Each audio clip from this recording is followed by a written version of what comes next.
Hello. Tammy Talks Trauma is a podcast where we discuss the myriad ways trauma impacts our moment-to-moment living and how to turn a disconnected life into one of alignment. We dive into personal story and then practical ways to calm our brains and nervous systems as we heal and grow. Thank you for joining us today, and I hope you find tangible ways to live your most vibrant life.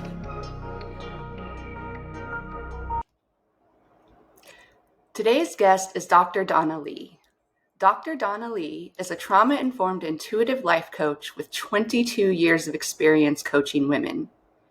She helps women to be more resilient and abundant after going through a traumatic experience. She is the author of her spiritual memoir, Finding Healing Through the Darkness, which is about how to navigate through the grieving process. Her website is drdonnalee.podia.com, and you can find her on Facebook as Dr. Donna Lee. The intention of my time with Dr. Donna Lee was to be one episode, but as I was editing, I just couldn't cut the conversation in half. So instead, it's 2 episodes. Please enjoy part 1 with Dr. Donna Lee. Well, hello there. We have Dr. Donna Lee with us today. Thank you for joining us. Thank you for having me as a guest today. I really appreciate this moment. Yeah, I have to say before we dive in that I started this little baby podcast and I joined a couple groups where you can look for guests, and I hadn't even started asking or looking, and I swear it was like the stars, like the heavens opened up and just sent you right to me, because the very first time I opened up the look for a guest group, you were right there saying, "Hey, I'm Dr. Donna Lee. I work with trauma. I'd love to come be on your podcast. Just let me know." And I was like, what? I love that. I just felt like you got sent straight to me. So thank you. Thank you so much for being willing to come on and talk. And you have quite the story. So would you like to share a little bit about your story, about your relationship with trauma and how you came to do the work that you do? Yes. I felt like I was called to this work through the circumstances that I went through. And of course, when you're going through trauma, you don't know that it's trauma. And I'm 52 years old, so we didn't really talk about trauma back then. It is what it is. This is life. Just deal with it. Life's tough. So, there are people who had trauma, didn't know they had trauma, and they were imposing their trauma on me, and I didn't know that. And although I grew up poor, I had a wonderful mother. I mean, very loving person, disciplinarian, but very wise and loving. But she died when I was 12. And I found her. She knew she was having a heart attack. She knew she was dying. She sent me to the store. I come back and she's gone. And of course, I find her. I do the CPR and I call the ambulance. Back then it wasn't 911. And that was the start. After losing her, having caretakers who were abusive. Now I understand hurt people, they have their own pain, but I felt like I didn't matter the same. I came from so much love, so much care, someone pouring into me that I could be whatever I want. And even though we were poor, and all of a sudden I have caretakers who didn't pour that love. For some reason, they felt obligated to take me. I stayed with a friend and her mother. I stayed with my sister for a while, and I found that my sister had a lot of trauma. So there were things that I didn't know was going on within the family. And I thought, well, it didn't come from my mother, but my sister's trauma comes from another family member. And to this day, she won't discuss it. She's 16 years older than me. I try to get it out of her because I wanted to know and I wanted to understand her and I wanted to help her. So she imposed trauma on me. Caretakers did. And then at 13, I get pregnant. So I'm pregnant at 13. And then there's more judgment, right? Because I'm a teen mom and I'm 13 and I'm told I'm not going to amount to anything and that my life's over. Well, then I had this attitude of I show everybody. And so somehow I managed to take care of my son. Yes, with help of welfare and another caretaker that was not as abusive, but I used the situation to take care of my child. But there were always these voices in me saying, you're going to fail, because that's what I'm hearing. You're not going to do well. And so, although it wasn't physical abuse, it was verbal. And verbal abuse is so bad, right? It's just as bad as physical. And I've even heard from clients say they almost would have rather to have been hit than, and I was surprised. And the words, because the words stay with you. And, they get in our subconscious. But to me, it's all bad. And so I was raising my son against that energy and trying to pour love into him that my mother poured into me. And of course, we're growing up poor in the projects. By the time I was 16, I just said, forget it. I told the judge, you're going to emancipate me or else I'm living out on my own regardless. I can't deal with this. I just want to take care of my kid.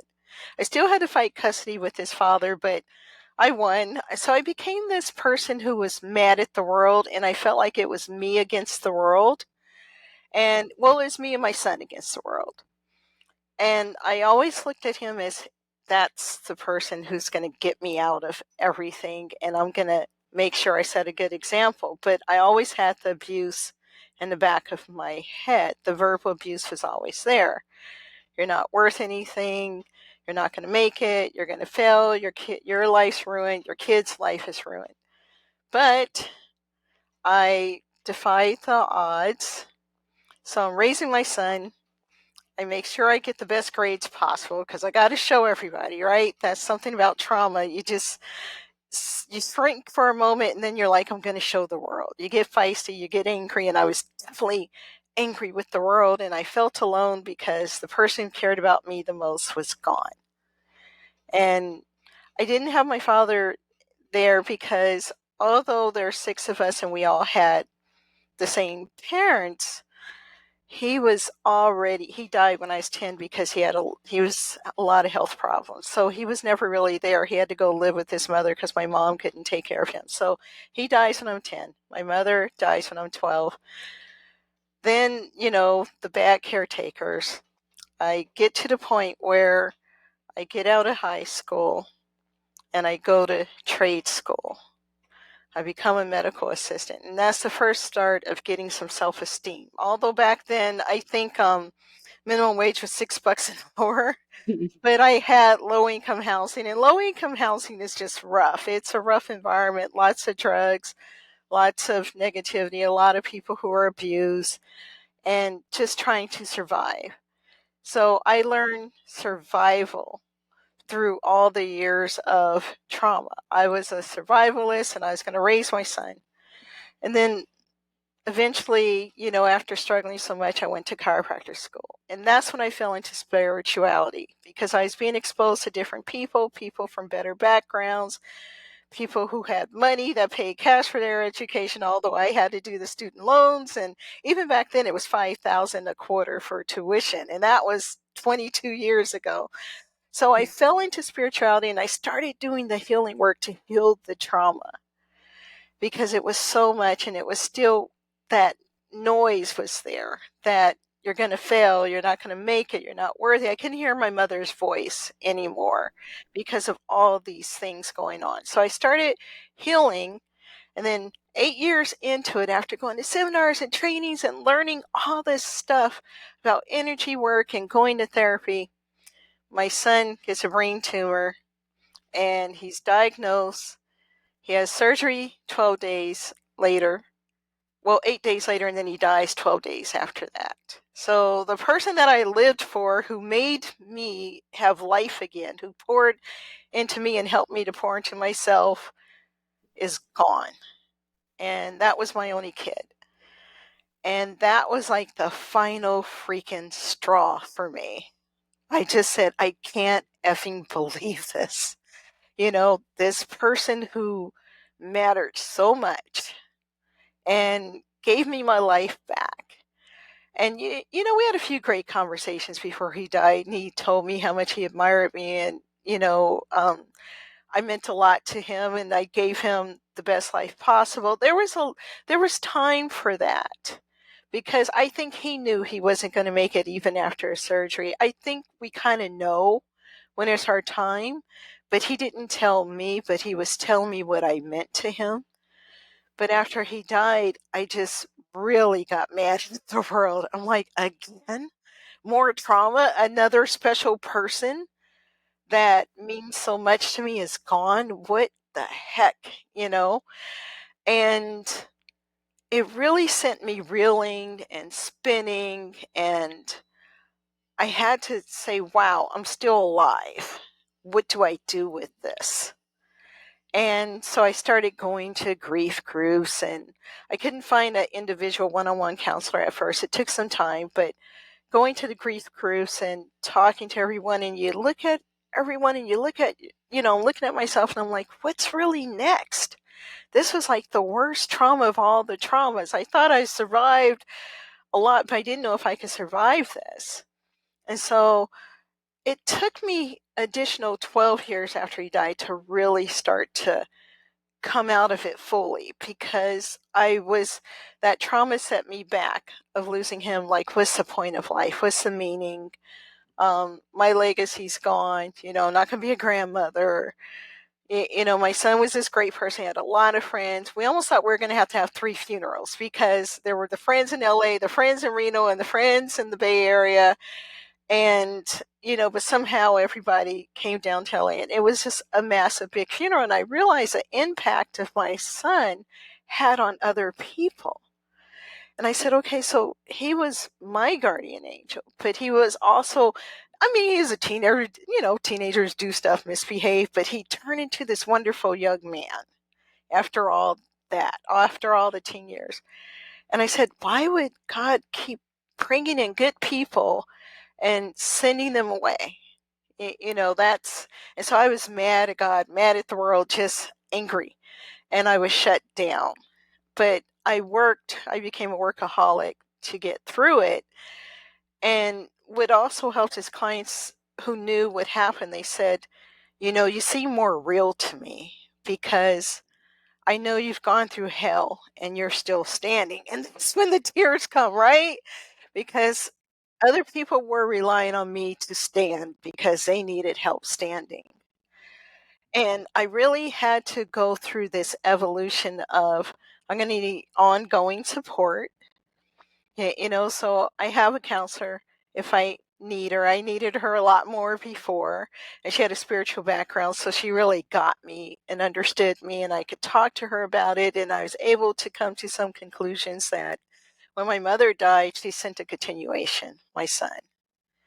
And so, because I believe that kids raise us, they make us better people. They challenge us. They get on our nerves sometimes, but they make us better, right? And so he came to make my life continue and to make it better.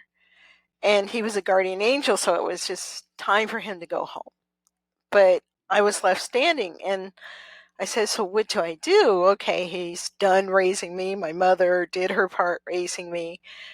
And I said, I really, didn't have a name for it. I didn't even call it trauma back then because I was so ashamed of all the trauma that I went through. It's weird how trauma can make you feel ashamed when you're the victim. You feel like, why did this happen to me? It's not happening to other people. Why did they get to escape this and I didn't? And so I had to find more spiritual meaning of, I'm going to help people. I'm going to help them out of their pain. So my work has been intertwined with intuitive work, coaching, counseling, many modalities, and it's to help people out of their own pain as I help myself out of pain. But trauma, I believe, is always there, but it could become less and less of a reactive feeling. It could be a little bit more subtle over time. I think that what I had to do is make peace with all the trauma that I've gone through and not feel so bad about it. And so why me? Why anyone? Does anybody deserve trauma? Absolutely not. And, if we could break these cycles, then we won't have people hurting people. anymore. We could stop abuse. We could stop so many bad things that are happening. And so I just kept studying and I stayed trauma informed. Last year I did 161 hours of just training on trauma and somatic therapy, but every year I make sure that I understand more spiritually, more about grief, more about trauma, what people go through. My clients know they could tell me anything, that I'm there to hold space for them because I needed someone to hold space for me. That's what my spiritual counselor did for me. But this is a shortened version, right? Because it would take hours. I think all of us who have gone through trauma, we know it's just endless, right? But I think the first thing I had to do is make peace with everything that had Mm. happened and find meaning in everything. Because I had a fabulous mother and a fabulous son, and they were both gone. And I had to decide how angry would I be. But I was kind of shut down for a while. I was going through the motions. And then I would say it's about 2018. I went to a spiritual fair. I was living in the Bay Area and I came up here to Sacramento and I ran into a college buddy that I used to hang out with in chiropractic school. Her name is Corrine. And, she is talking to me and she said, I read your website. And she said, I'm so sorry, that you lost Brandon because she knew my son. But we were talking and she's asked me questions and out of nowhere, because she's intuitive, she blurts, haven't you suffered enough? And I'm like, what kind of question is that? I'm going through life. I'm doing the healing work to get through it. I'm traveling. I'm making a life for myself, right? I've traveled to many parts of the world, but she says, I still don't think you're living life fully. And so I started this whole self-analysis of, it's 12 years later, you know, because my son, well, he passed in 2008. So at this time it was 10 years, but it took me additional 2 more years to question what she was saying in 2020. And I just kind of always thought what she said. And I thought, isn't it amazing how we're sent people who say things to us that we may not be ready to hear at the time, but it can set off a trigger of healing if we allow it. And that was very powerful. So that was a message that I said I will use with my clients. You've been a victim of trauma. It's unfair, but how much of it gets to take of your life? How much more? You can rebuild. You deserve that. You deserve to still have a good life. And I said, I tell you what my dear friend said to me, haven't you suffered enough? And that became the most powerful statement ever for me. And when I work with clients. Mm. It's First of all, thank you for sharing. That is a very, very powerful story, and I'm I'm proud of myself. When you talked about losing your son, I didn't burst into tears. um, it it's every parent's worst nightmare, and Yes. I there are no words. I'm sorry. Thank you. Um, but I love that you've taken that and said, not just to honor him, but to recognize that your life gets to be like he gets to keep living through you, and you have Yes. taken that and turned it to good and to help others. And that draws me right to you, because that's exactly, my trauma is different. I don't have the trauma of losing someone I loved. But I definitely experienced, I just shared with a friend yesterday that feeling of not so much why me, why did this happen, but more of a like, this happened to me, and it isn't fair. Like, life is Yes. not fair. It just isn't fair. It isn't fair Yeah. that I should have to deal with these things that I'm dealing with, that I'm Yes. working through. But recognizing, haven't you suffered enough? I love that, because Yeah. it's empowering. It doesn't mean that Hmm. we can just fix our trauma, but it's empowering to know that we do not have to stay in a place of constant suffering and not living. Yes. Um, so what a gift from your friend to say that, even when at the time Yes. it's like, what? Yes. Excuse me? Yes. It uh, sounded so strange at the time. yeah, well, tell me, so how is trauma different for each person who experiences trauma? Because I think we have our brains and nervous systems respond in similar ways, but Yeah. how is it different for each person as they experience trauma? Well, and trauma is defined as something that has happened too fast, too soon for the person to process. And how it's different for each person is what may be traumatic to me may not be to you, and vice versa.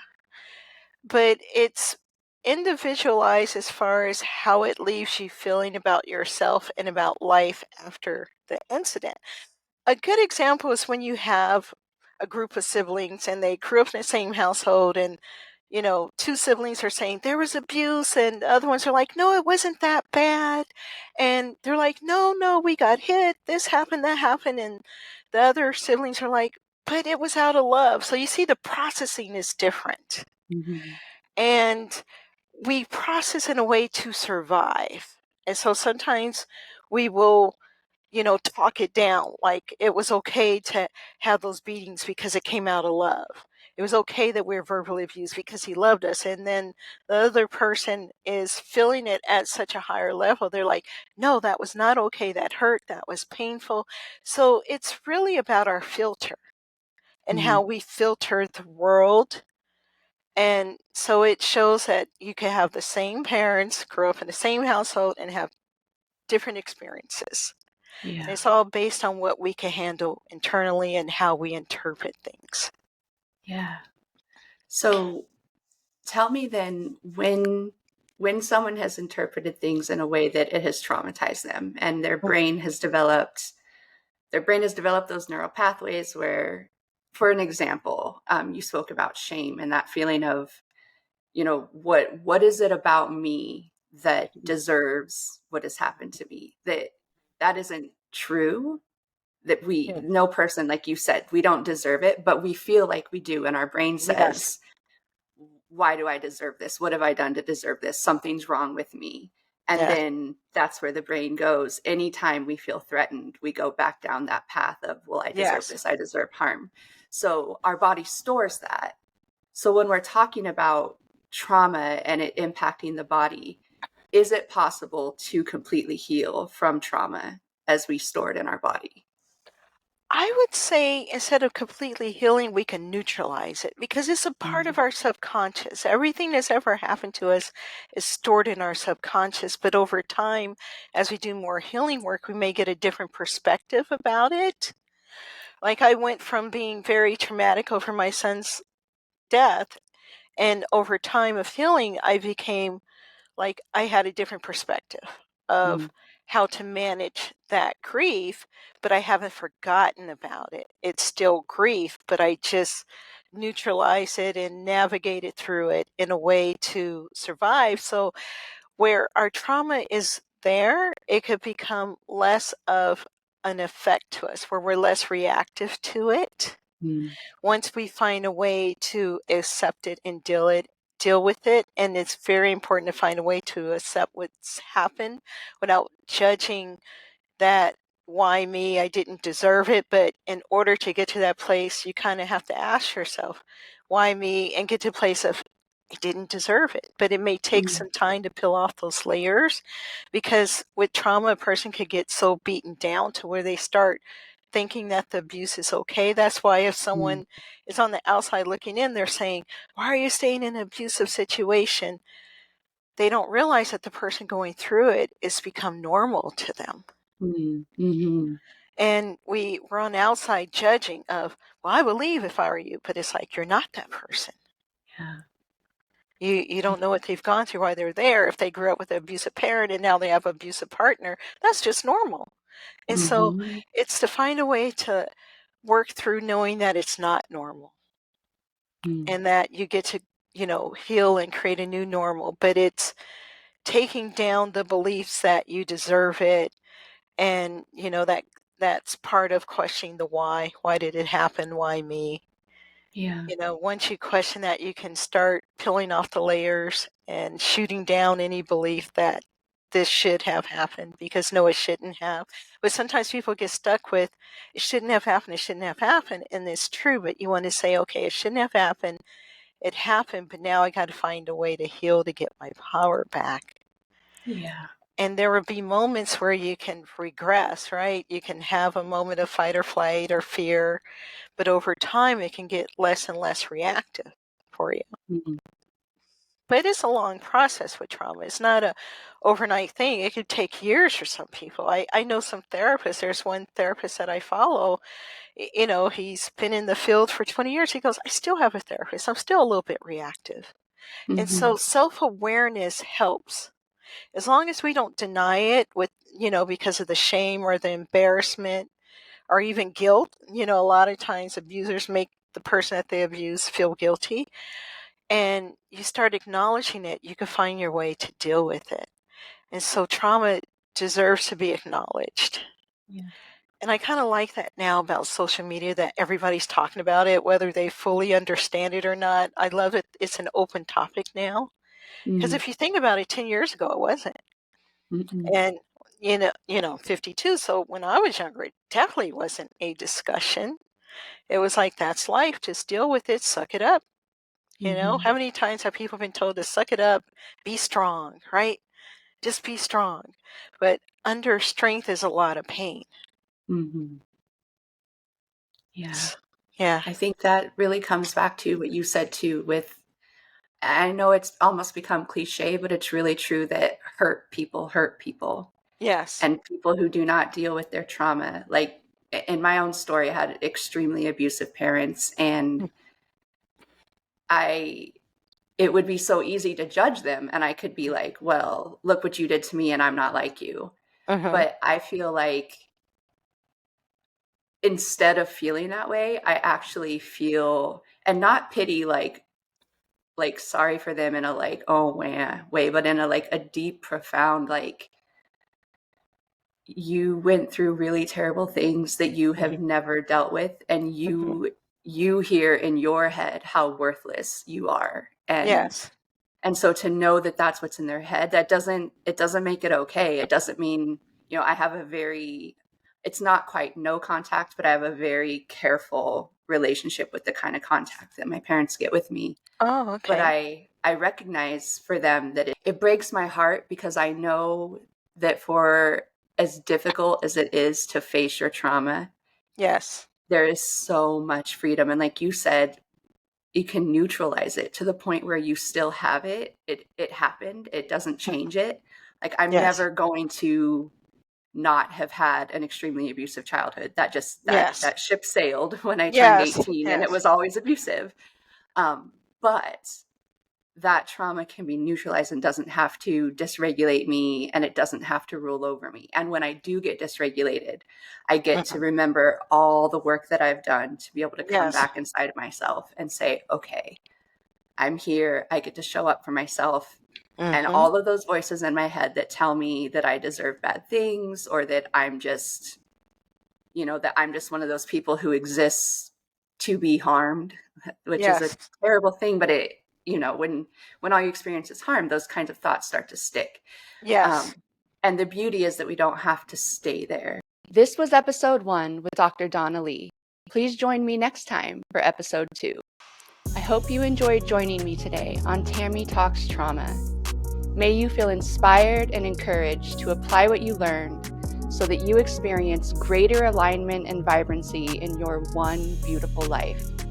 Please like, subscribe, leave comments or reviews. It helps this little baby podcast grow. You can always find me on my website, tammyrose.com, or on social media as @TammyRoseCoach. See you next time, and to you, gorgeous human, let's thrive.